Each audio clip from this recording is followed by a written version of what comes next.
Hi there, and welcome back to the State of Education, presented by One Room Education. I'm Katie, and today I'll be your guide as we discuss how the government has been controlling what your children learn in public and private institutions for the past 40 plus years through bribery, public shaming, and the conditioning of our nation's youth to mistrust anyone who isn't viewed as an authority figure. Today I'll be covering a wide range of topics, including the funding of public and private educational institutions by the federal government, how that funding is used to keep well-meaning educators and community members silent, to the overt anti-education and anti-American practices and messages within the schools, who is benefiting from the implementation of these policies, and finally, what we can do as members of our communities and citizens of the United States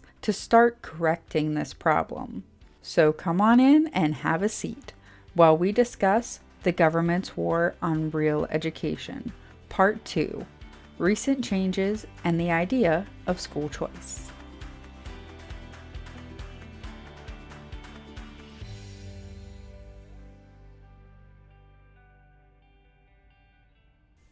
I'm going to go ahead and start off today's episode by doing a quick recap of the main points from last week's episode, because you do kind of need to know them to understand contextually where I'm picking up this week. Last week, we talked about what a real education is. So, a real education or a classical education is teaching reading, writing, math, and civics to all citizens to a level of proficiency. So this means that you have taught them the basic skills that they need to then know how to learn, so how to teach themselves something new, and how to think, so how to interpret that information that they've learned for themselves. The idea of a real education allows students and lifelong learners alike to educate themselves on subjects they are most interested in and would like to pursue as a career path. Because remember, this type of education sets you up to be a lifelong learner. So if you went to school to learn one thing and you get laid off or that industry becomes obsolete because of technology, if you are taught in a classical way, then you'll know how to do the research and teach yourself new skills to then become marketable in another industry. The real education also allows students and other individuals, so like adults and stuff like I was saying, to start their career paths so much sooner than the for-profit post-secondary funnel that is the modern education system in America. We also discussed how high-stake testing required of students to graduate high school in the United States is actually leading to an increased level of dropouts over the past 50 years or so.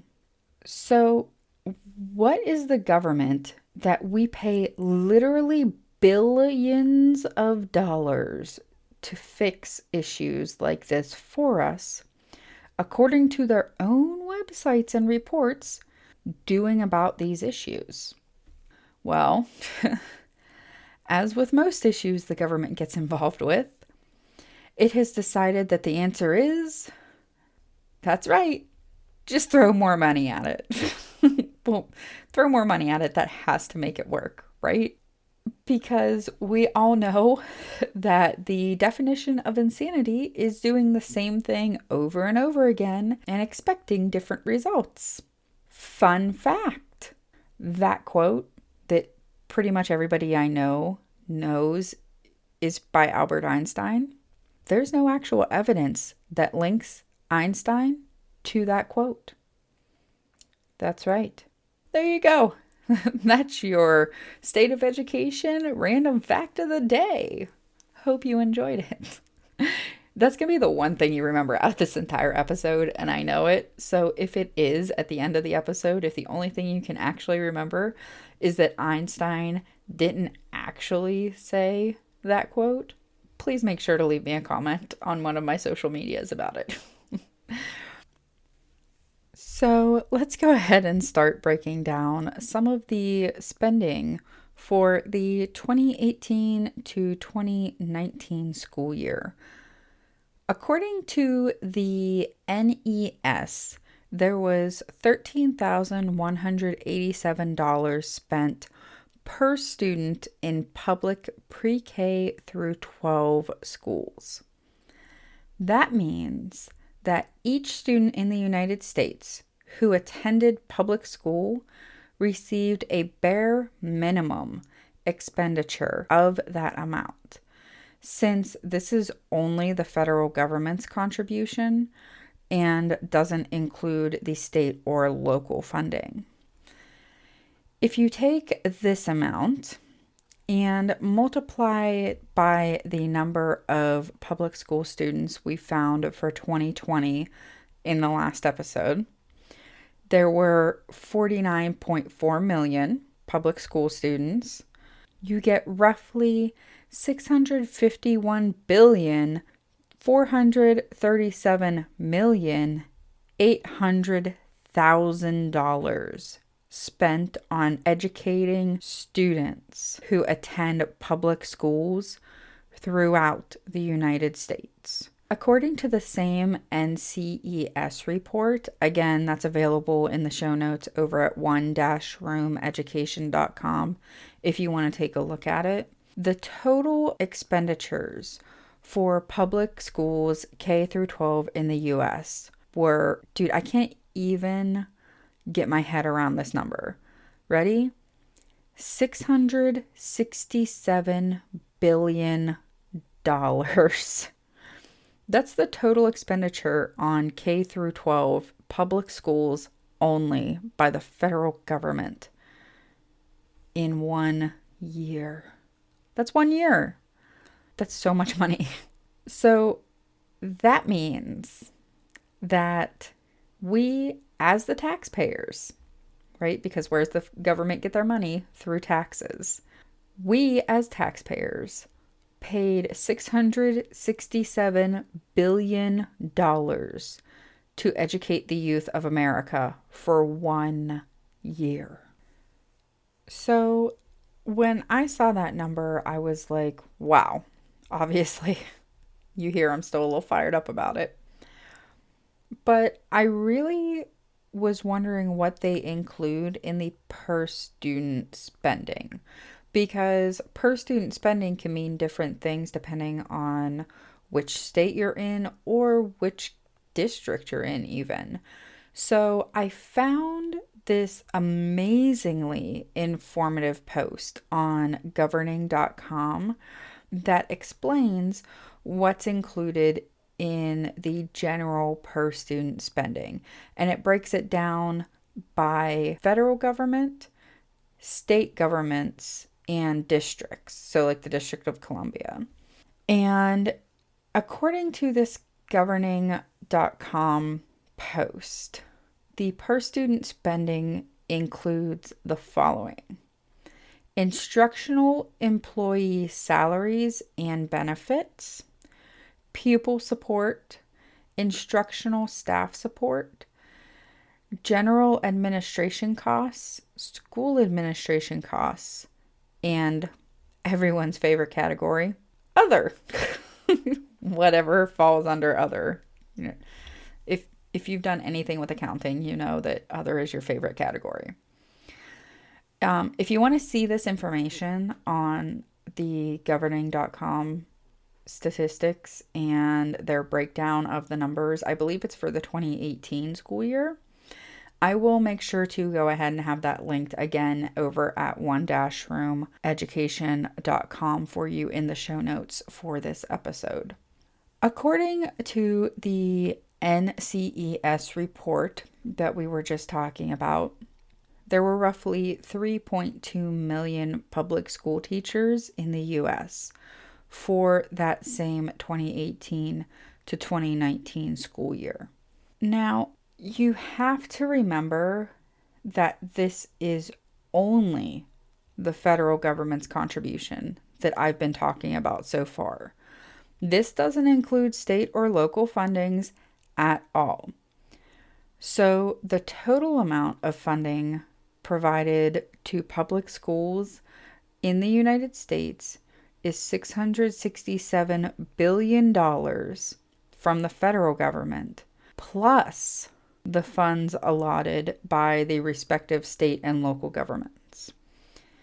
That's a lot of money at stake for the education system and the political hierarchy that actually runs it. This educational system that I'm talking about, I'm not just talking about your local school districts or the state school boards or anything like that. I'm talking about the people that make the tests and the people that manufacture them, so the writers and the manufacturers, the textbook publishers, the federal and state standard compliance auditors and officers, and so on and so on and so on, however far down that rabbit hole you want to go. But don't worry. No, don't worry. This isn't just a public education problem, though. It's also extended to the private school systems, since a majority of private schools accept some form of public financing for scholarships and grants that they then provide to quote unquote underprivileged students. Now, I'm not saying that it's a bad thing that underprivileged students get scholarships and grants from these schools. I'm just questioning profit motives. That's all. What this means for you, the parent or the student listening to this, or even the teacher who happens to still be listening, thank you for sticking around.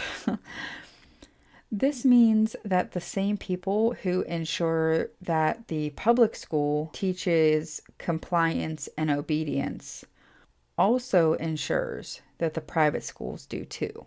The issues that plague the public school systems are truly systemic and have leached into the private schools by way of funding teachers and administrator salaries. This is because in order for private schools to ensure that they have top-rated teachers, they have to ensure that they offer a competitive salary for these teachers and administrators. This leads to the aforementioned publicly funded grants to provide scholarships and other academic aid to the underprivileged students. Now, you might be wondering how a private school gets funding from the government, or why that would make them subscribe to the same general cultural cohesiveness in education of the compliance and teaching what to think and what to learn, as opposed to how to think and how to learn. Because when all of this started, the private schools were actually outside of the sphere of influence of this money, because it was rich people paying for their own stuff and they could tell people to go take a leap somewhere. But that's really no longer the case. And when you start accepting money from someone, they expect you to comply with their wishes. Now, with all of this being said, with all of the statistics and all of this information, I want to say one very, very important fact that kind of encompasses my entire issue with most of what's going on in the education system today. Are you ready? The federal funding of education is illegal. There, I said it. I said it. The federal funding of education is illegal. Point blank and blatant. Let me explain. The federal funding of education isn't supposed to be allowed, according to the Constitution of the United States and the 10th Amendment specifically. The 10th Amendment states that, quote, the power not delegated to the United States by the Constitution, nor prohibited by it to the states, are reserved to the states respectively, or to the people, unquote.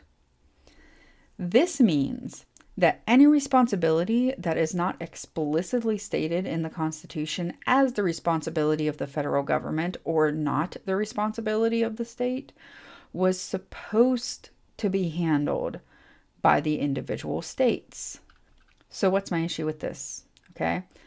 This means the education of the citizenry is the responsibility of each individual state and not the federal government. Why would this be so important? Why would something as important as the education of our nation's future be left up to each state instead of a standardized version by the federal government? You know what? That is a great question. It really is. Let me explain. Well, okay. Let's look at it this way. When the United States was founded, and even today, each state is set up to run as a mini country of sorts that are part of a collective defense treaty, essentially.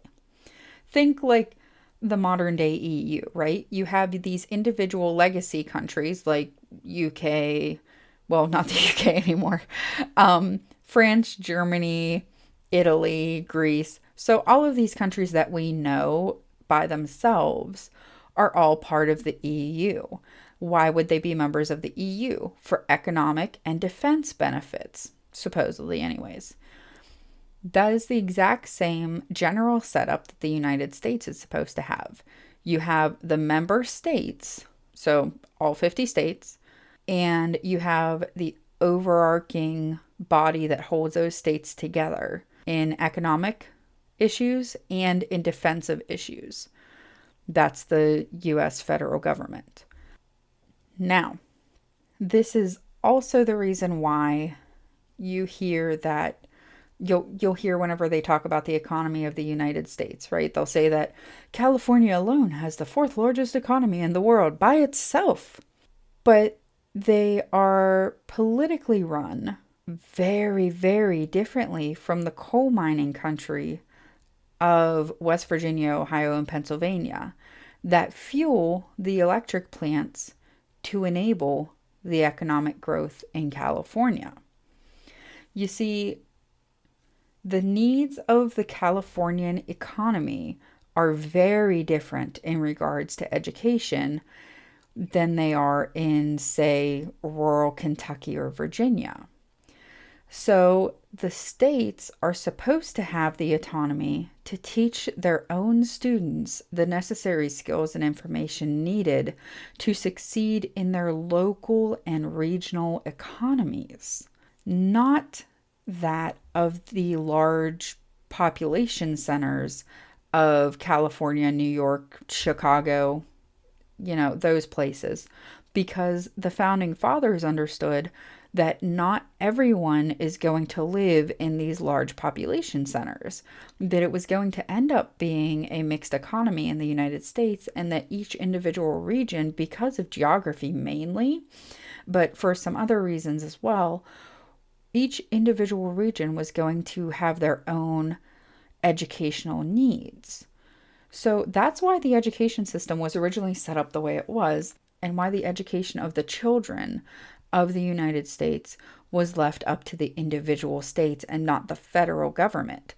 Because, as you've heard if you listen to the news in the past few years, the federal government tends to be run, or at least extremely influenced by, the large population centers. And I keep saying California and New York because that's the East Coast, West Coast, giant population centers, right? The rest of the country essentially does not run like those economies. And they don't have the same culture as the rest of the country on a very basic level for the most part. And the founding fathers knew this, and they wanted to make sure that each individual area would have what they needed for their children to survive and thrive within those individual state economies. So what happened, and how are the schools federally funded if that funding goes directly against the Constitution? and the hopes and wishes of the founding fathers. Well, here's what happened. What happens is that the federal government decided during the Reconstruction era, after the Civil War, that they needed to ensure that all citizens, including recently freed Black slaves, were going to have access to an education, which, awesome. I think that's a really good idea. That was a really great concept. But as Milton Friedman said, nothing is so permanent as a temporary government program. So they founded the modern Department of Education to gather statistics on literacy and other educational issues. Again, mostly in the South, but they couldn't say that because, there was still some hurt feelings about it. And they didn't want to be like, you guys misbehaved, so, we're going to check up on you now. They couldn't really do that. And Congress unknowingly, I think, for the most part, laid the groundwork for what I view to be the source of almost all modern education issues within the United States. Congress granted the Department of Education funding to disperse as they saw fit to universities in the form of grants to help educate farmers and land grant holders as part of the Western expansion. And this general idea of giving money from the federal government to the state schools through grants slowly trickled down to what we have today, which is federally funded pre-K through college. Sometimes even like doctorates, but that depends on what kind of grants and loans you're able to take out. So the money that public and private schools receive today from the federal government is conditional on the compliance and maintenance of a minimum average standardized test score for each grade. This was established and expanded on by the No Child Left Behind Act of 2001, which, side note, will get its own episode because it is, I believe, was the final nail in the coffin of the integrity of the education system in America. And I will back that up with plenty of evidence, trust me.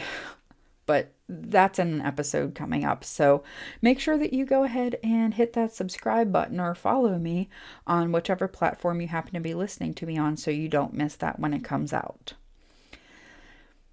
This means that the federal government can technically say that they're not directly funding or directing the education of the American people, but they are simply providing funds to the states and individual schools who choose to opt into their federally funded programs.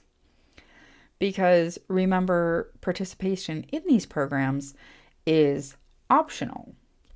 So what this is essentially is like your little sister sitting in the back seat and saying, "I'm not touching you," and holding her finger like a millimeter away from you while your mom and dad watch, waiting for your sister to finally touch you whenever they hit a pothole or something, right? You're just waiting for them to cross that line. Currently, as of February of 2022, that's when I'm recording this episode, there are 9 states and 1 territory that have opted out of the Common Core Race to the Top initiative, and updated versions of the NCLB, the No Child Left Behind Act, from the federal government. These 9 states have taken a huge amount of heat from the unions, from the individual teachers, from administrators, and from parents who just don't know about the programs. But what they've heard from the unions and the teachers and the administrators is that they're turning down these desperately needed funds to help ensure everyone has access to an equal education.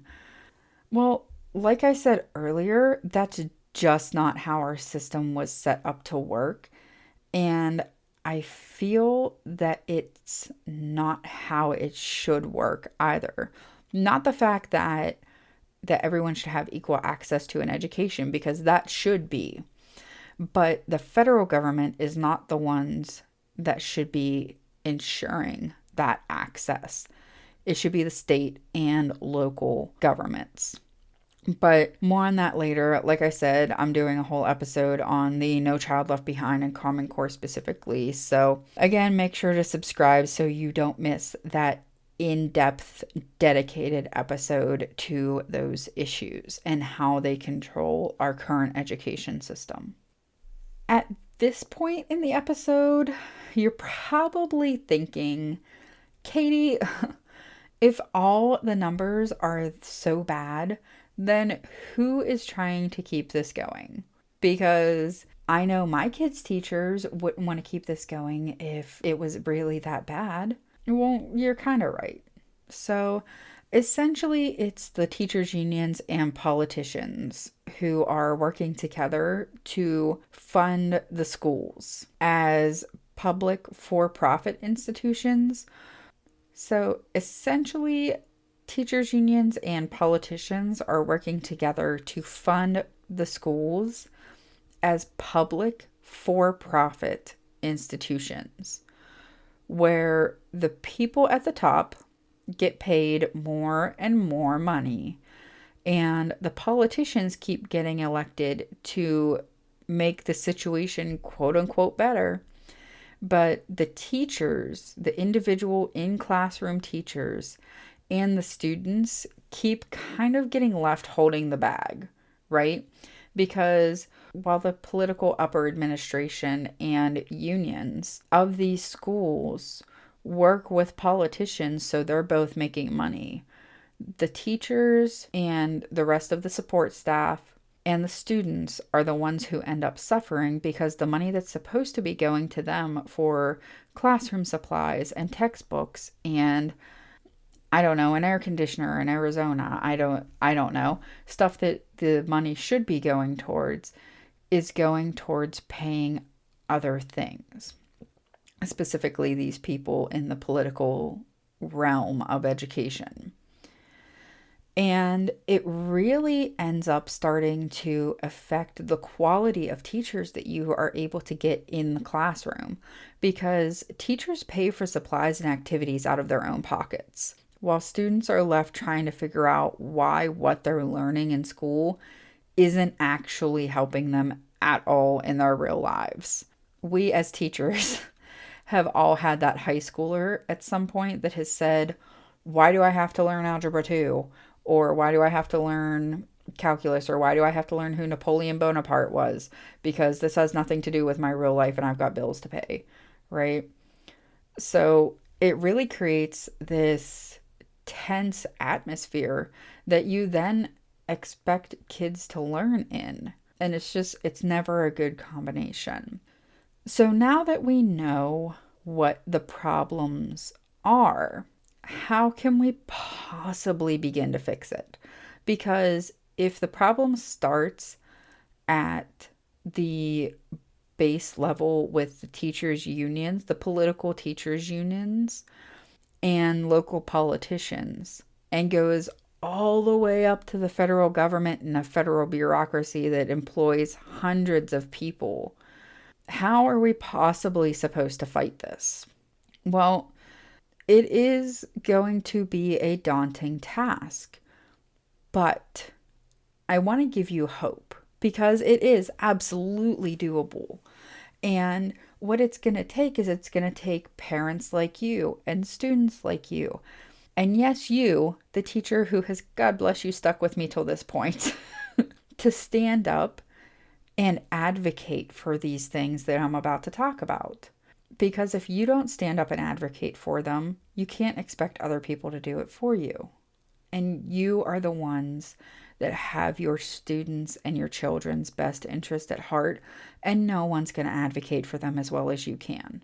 So, here we go. I believe that the first step is to institute the practice of school choice in every single state. Now, this is a state level thing that you can do, or even as some places, I think Colorado has one specific county within the state. So it is a local and a state thing that you can do. You can advocate for, you can sign petitions, and you can make a change within one school year and see a huge difference. So school choice is something that is done at the state and local level, like I just said, and it allows students to choose which school they go to within a given area. Currently, there are 22 of the 50 states that offer fully available school choice. This means that not only do they offer the options to go to different schools, but they also facilitate the transportation for your students to get to those schools. Because I know there's certain places in Pennsylvania. Pennsylvania is not included in the school choice state list, but there's some places where they say that they offer school choice between like 5 districts, but they don't offer transportation. So if you as the parent have to work during school hours, then your kid's going to have to go to your local school district because there's no way for your kid to get back and forth to the other school district. So while they try to say that they offer this school choice, it's not actually a viable option for the majority of families who have their children attending the public schools. If you're interested in a full list of the 22 states that do offer fully inclusive school choice, I do have a link to the full list over at one-roomeducation.com so that you can have access to that as well, because that's what One Room Education is all about. I'm about informing you and then giving you the information yourself to learn it yourself and then come to your own conclusions. Now, I live in Ohio, and Ohio is a school choice state. School choice makes it so that every school district has to tell you, the parents and students, why you should send your children to that school. And they have to provide unique opportunities for the students within that district so that the students continue to attend. Because as advertising companies know, if you can get the children to want something, they will nag the parents into getting it for them. So this is the same thing. Around the beginning of school time around here, you see billboards everywhere for the 4 local school districts that are here because they're all competing to get the kids to sign up. This creates competition within the public education sector that makes them actually accountable for their courses and extracurricular offerings to their communities. This is instead of the monopolistic practices of, like I said, Pennsylvania and many other states that either require you to attend the school district that you live in or essentially do some form of homeschooling. Those are pretty much your options. In school choice states, the allotted state and local funding for each student goes to the school in which they are enrolled, not to the district in which they live, which I think is awesome because I know in Pennsylvania, some places you're allowed to have a school choice, but the funding for you as a student, the per student spending that you would normally get, still goes to your local school district. That way they don't lose any funding. But that's a totally separate set of issues. It's really crooked, but that's beside the point. One other great thing about school choice is it allows for specialization within each school. This means that, for example, the school district that I live in has a specialization in agricultural science and mechanical trades, which makes total sense because, of course, I live on a mountaintop in the middle of nowhere. And while we focus on the agriculture and mechanics, there's a school a few districts over that specializes in computer and STEM programs. It's all within a reasonable driving radius. If you participate in music and the arts or a certain type of athletics, you can pick a school that has the best program for that particular extracurricular activity. So, whether you're looking for the actual curriculum, the course materials, or whether you're looking for extracurricular activities, you can pick where you want to go. You can mix and match to decide what is going to create the best future for you. School choice allows students to have the choice to receive more focused and specialized training while they're still in high school, so they can enter the job market with skills and knowledge that's actually valued by that job market, that most students from other states that don't have school choice actually have to attend the for-profit post-secondary institutions to receive. And remember from part 1, roughly 35.7% of all young working age adults between the ages of 15 and 29 were in some form of degree program in 2020. That makes it much, much harder to compete at those levels for a good paying and a fulfilling career. So why wouldn't you try to start your kid off with the best possible foundation of knowledge in whichever career they actually want to pursue? School choice gives you that option. The next step is to educate our students about their rights and responsibilities as citizens of the United States and the actual history behind our nation. Now, I'm not talking about the reformed history that paints America as either the ultimate hero, dun, dun, dun, dun, or the ultimate villain of the world. I'm not talking about either one of those. But I am talking about a balanced, realistic telling of the history of our nation with the historical context, framing, and understanding of the events. Because let's face it, the US is no saint when it comes to staying out of stuff and not stirring things up around the world. But like I said in a few episodes back, we are a nation of ideals. And anytime you're talking about ideals, they're usually going to be fallen short of. And that needs to be the understanding that our students in the public systems and private systems is getting. That, you know what, we're not perfect, but we have been able to create a society that allows you to act the way that you're acting without any sort of political or legal backlash. So you're welcome. And that's what needs to be presented to them. We need to reintroduce mandatory civics classes for all students, grades 5 and above, with an introduction to citizenship starting in 3rd grade. Absolutely, no questions. Don't worry, I'll be explaining more about that next week in part 3, the removal of civics and history from the central curriculum, where we'll be talking about all of the solutions I see to the numerous problems that I've presented so far in parts 1 and 2 of this mini-series on the government's war on real education.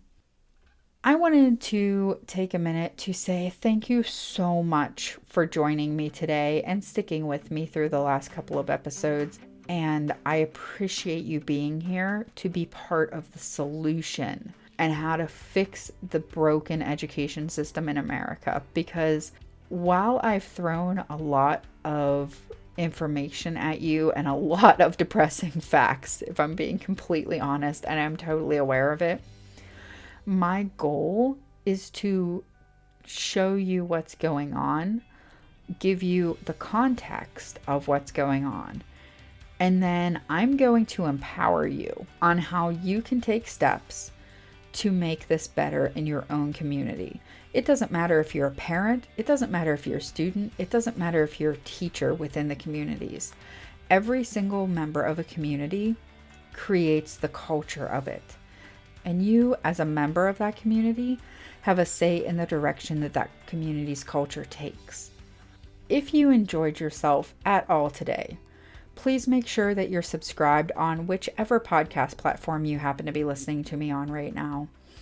If you would like to see a full list of One Room Education content, including ways that you can support our work, please head on over to one-roomeducation.com.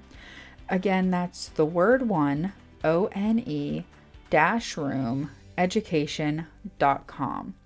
While you're there, you can sign up to get updates right to your inbox whenever we post new content. Please make sure to follow us on social media to get behind the scenes content and so much more. On Facebook, you can find us at One Room Education, all one word. And on Instagram, you can find me at oneroom_education. Thank you so much again for joining me today, and I look forward to seeing you next time as we discuss the removal of civics and history from the central curriculum, right here on the State of Education. I'll see you next time.